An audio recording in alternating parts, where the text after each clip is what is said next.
시청자 여러분 안녕하십니까? NWS 방송 종합뉴스를 시작하겠습니다. 아나운서 조은준입니다. 오늘의 주요 뉴스입니다.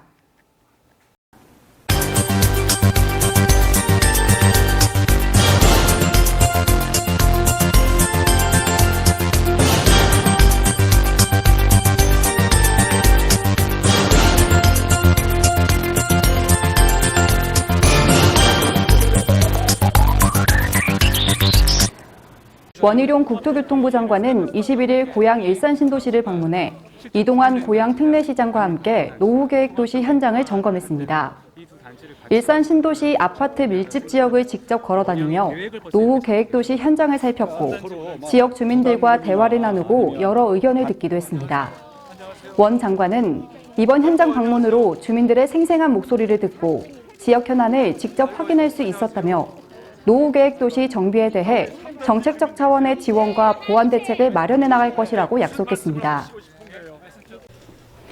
구리시는 출퇴근 시간대의 만성적인 교통체증 해소를 위해 남양주시와 강변북로 지하 관통도로 건설 추진 업무 협약을 체결했다고 밝혔습니다. 시에 따르면 구리에서 서울 방향 도로의 교통 정체는 구리 남양주 공공주택지구 조성에 따른 광역 신설도로 부재가 원인인 것으로 나타났습니다.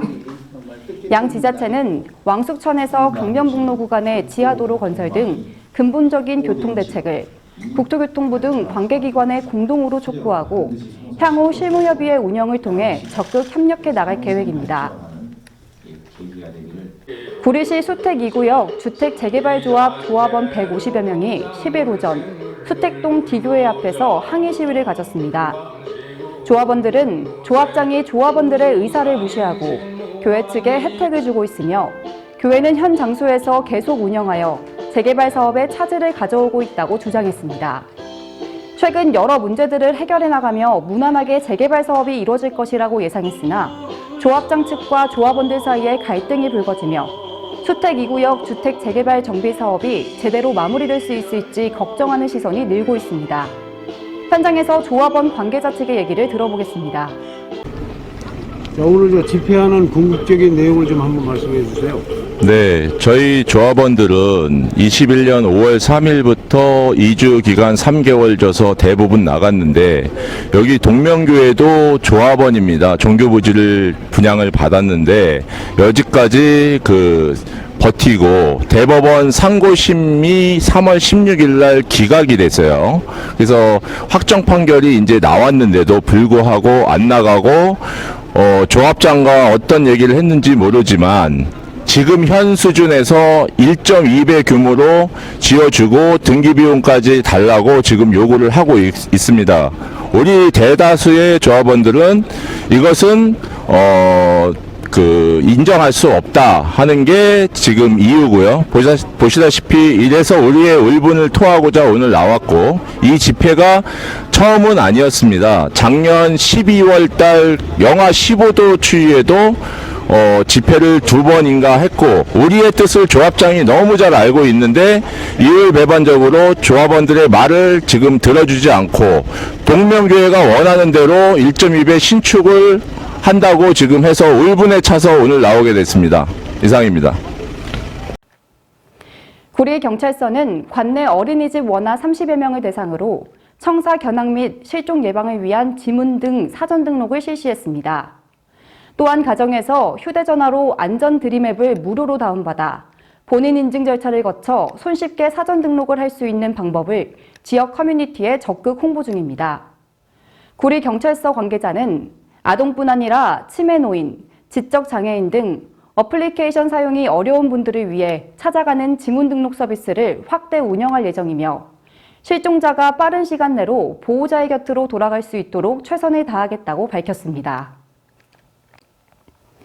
이동환 고양 특례시장은 22일 간부회의에서 기존의 관행을 과감히 탈피하여 시민 친화 및 지역 밀착형 창의 행정과 체감 시정 프로그램을 집중적으로 발굴해 체계적으로 시행해 줄 것을 당부했습니다.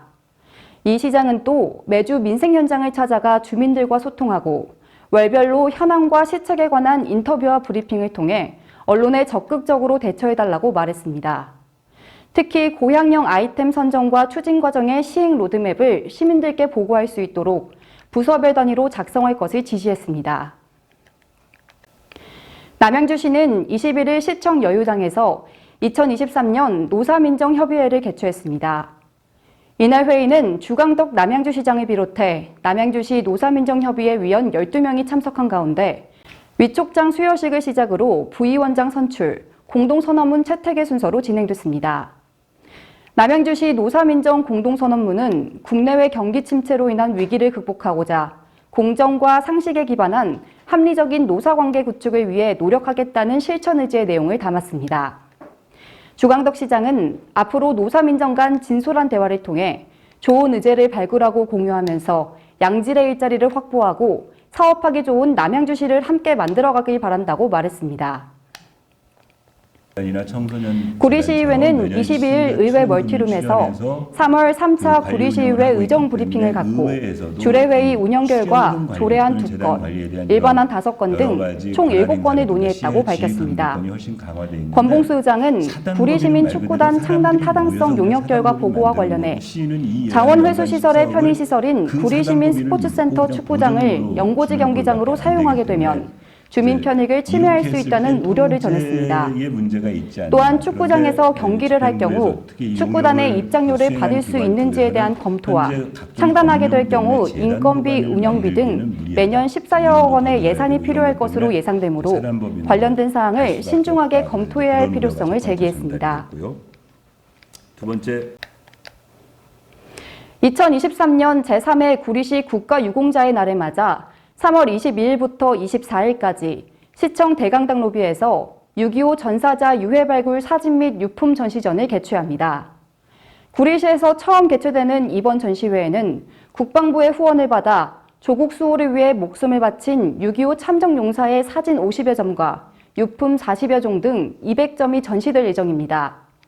백경영 구리시장은 시민들과 함께 안보의식과 나라 사랑의 가치를 되새기고자 하는 마음으로 전시회를 마련했으며 국가유공자들의 희생과 숭고한 정신을 마음속 깊이 간직하며 살아가겠다고 전했습니다. 남양주시 복지환경위원회는 지난 3월 21일 관내 박물관의 건전한 육성 지원과 시민의 문화 향유 증진에 대한 방안 모색을 위해 현장을 찾았습니다. 복지환경위원회 위원들은 총 4곳의 박물관을 방문하여 관계자로부터 운영의 애로사항과 건의사항을 청취하고 시설들을 점검하는 시간을 가졌습니다. 김영실 위원장은 박물관이 시민들께 휴식과 교양을 제공하는 문화의 중심시설로 발전하고 나아가 우리시를 찾는 관광객들이 다시 찾고 싶은 관광명소로 거듭낼 수 있도록 최선의 노력을 다하겠다고 밝혔습니다. 백경영 구리시장은 22일 갈매동 복합청사 건립 현장을 찾아 추진 상황을 보고받고 현장 점검을 실시했습니다. 백경영 시장은 갈매동 복합청사 건립으로 지역 주민들에게 다양한 행정 서비스를 제공할 수 있을 것으로 기대된다고 말하며 시민들의 관심이 큰 만큼 공사가 완공될 때까지 안전사고 예방에 만전을 기해주기를 바란다고 당부했습니다.